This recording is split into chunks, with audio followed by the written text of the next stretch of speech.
Bonjour à toutes et à tous, on va tranquillement commencer cette semaine avec une nouvelle revue de presse signée Foot Mercato. Ce qui fait les gros titres en Espagne, c'est bien évidemment la victoire hautement importante de l'Espagne en Norvège. Grâce à un but de Gavi, la Rora a définitivement validé son ticket pour l'Euro 2024. Le jeune joueur barcelonais est considéré comme un héros par le quotidien Sport. C'est bien lui le symbole de cette nouvelle équipe espagnole. Pour le quotidien AS, Gavi était un véritable poison pour les Norvégiens. Et du côté de Marca, on souligne plutôt la prestation collective. Les Espagnols ont très bien muselé le géant Erling Haaland. La Norvège est éliminée des qualifications pour l'Euro. On ne verra pas le buteur des Sky Blues en Allemagne. L'Aftenposten n'est pas très critique contre son équipe nationale, mais imagine déjà les changements qui seront faits par le sélectionneur pour le prochain gros défi, se qualifier en Coupe du Monde. Et sur les autres pelouses du continent, la Croatie a été douchée par le Pays de Galles à Cardiff 2-1 et laisse la Turquie, tombeuse de la Lettonie 4-0, se qualifier tout en creusant l'écart en tête du groupe D. Le journal Photomatch nous partage une très belle une pour célébrer la nouvelle. Et on est encore obligé de parler de Manchester United ce lundi, comme on vous l'a présenté dans notre édition d'hier. Sir Jim Ratcliffe est seul maintenant dans le processus de rachat du mythique club anglais. En effet, le cheikh Jassim Bin Hamad Al Thani a retiré son offre. Comme nous le rapporte The Manchester Evening News, le Qatarien aurait désespérément tenté de convaincre les Glazers de vendre le club qu'il possède depuis près de 18 ans et demi et aurait eu d'ultimes discussions avec eux ces derniers jours, mais toutes les demandes étaient fantaisistes. Il viserait maintenant un rachat XXL de Tottenham. Du coup, les supporters craignent que les impopulaires Glazers ne quittent jamais Manchester United. Comme le rapporte The Sun, le groupe de supporters Manchester United Supporters Trust a exhorté les propriétaires mancuniens à clarifier leur position. Pour eux, il serait extrêmement optimiste de penser que les Glazers agissent dans l'intérêt des supporters ou prennent des décisions de propriété qui ne sont pas centrées sur leurs propres priorités. Enfin, Sir Jim Ratcliffe voudrait au moins posséder 25% des Red Devils. Une offre est arrivée sur la table des dirigeants de l'équipe résidant à Old Trafford. Des négociations sont en cours, mais d'après The Independent, elles devraient durer pendant des jours, voire des semaines.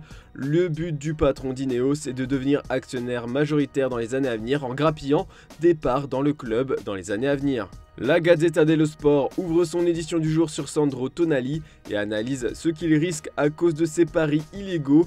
Le joueur de Newcastle est prêt à subir les lourdes conséquences de l'enquête, même s'il est prêt à collaborer tout comme Fagioli.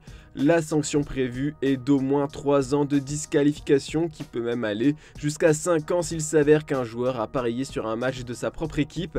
Tonali est suspecté d'avoir parié sur l'AC Milan quand il portait la tunique rouge et noire. Les journalistes du Corriere dello Sport sont très inquiets pour la squadra azzurra. Tonali, Zaniolo et Fagioli pourraient manquer l'Euro s'ils sont jugés coupables.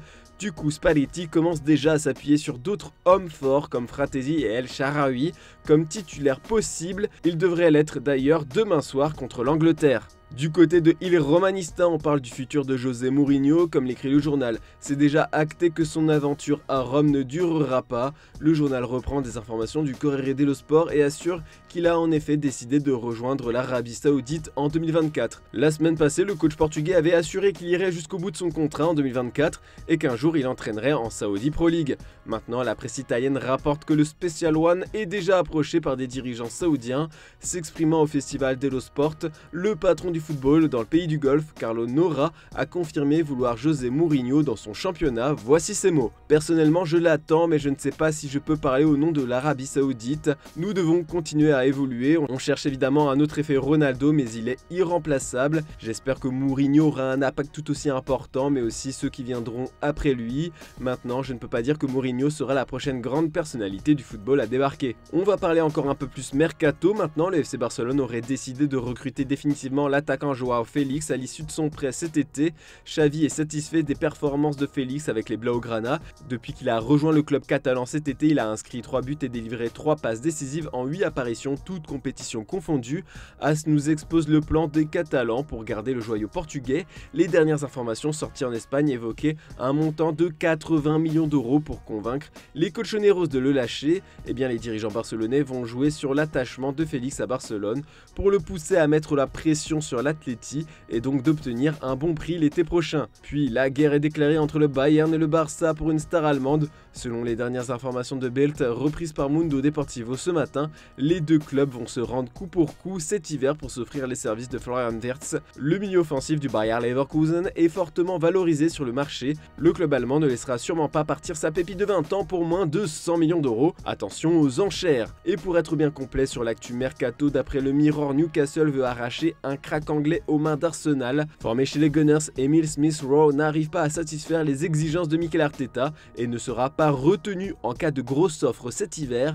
Ça tombe bien, les Magpies sont intéressés, les pensionnaires de St James Park pensent pouvoir bien négocier son prix puisqu'il n'est pas du tout dans les plans d'Arsenal pour le futur. Enfin, on termine ce tour d'Europe en lisant les pages intérieures de l'équipe après avoir reposté une vidéo jugée polémique par une partie des supporters de l'OGC Nice, mais surtout le maire Christian Estrosi. Youssef Attal est plongé dans la tourmente, surtout après le communiqué officiel de la FFF. Le joueur des Aiglons a partagé sur ses réseaux sociaux une vidéo contre Israël dans laquelle un prédicateur palestinien invoque Dieu d'envoyer un jour noir sur les Juifs et d'accompagner la main des habitants de Gaza s'ils jettent la pierre. Pour prendre le problème à bras-le-corps, la Fédération française de football a tenu à réagir à cette polémique impliquant directement un joueur d'un club de Ligue 1. Les appels à la violence relayés par le joueur de l'OGC Nice, Youssef Attal, sont contraires à l'éthique de notre sport et aux valeurs que le football défend sans relâche. La FFF les condamne avec la plus extrême fermeté. Les discours de haine ne sauraient être admis. C'est avec raison que le Conseil national de l'éthique de la FFF s'est saisi de ce dossier, est-il écrit dans le communiqué de la 3F publié sur son site officiel. Et ce dimanche en fin d'après-midi, Karim Benzema tweetait sur X « Toutes nos prières pour les habitants de Gaza, victimes une fois de plus de ces bombardements injustes qui n'épargnent ni femmes ni enfants ». Un message de soutien de la part du Ballon d'Or 2022 qui a fait frémir certains. C'est le cas de Awad qui n'a pas du tout apprécié les propos de l'attaquant d'Al Ittihad. Passé par Majorque, le Deportivo ou encore le Maccabi Haïfa, l'ancien gardien israélien, désormais âgé de 45 ans, a violemment insulté Karim Benzema en citant son tweet « Tu es un gros fils de p***, écrit-il, et ce, en plusieurs langues pour faire passer le message. Par contre, les fans du football saoudien ont plutôt bien accueilli le tweet de Benzema, eux qui entretiennent un lien religieux avec les habitants de la bande de Gaza. Voilà, c'est tout pour ce lundi, on se retrouve demain matin pour une nouvelle revue de presse. N'oubliez pas le JT Foot Mercato en fin d'après-midi. Bonne journée à toutes et à tous.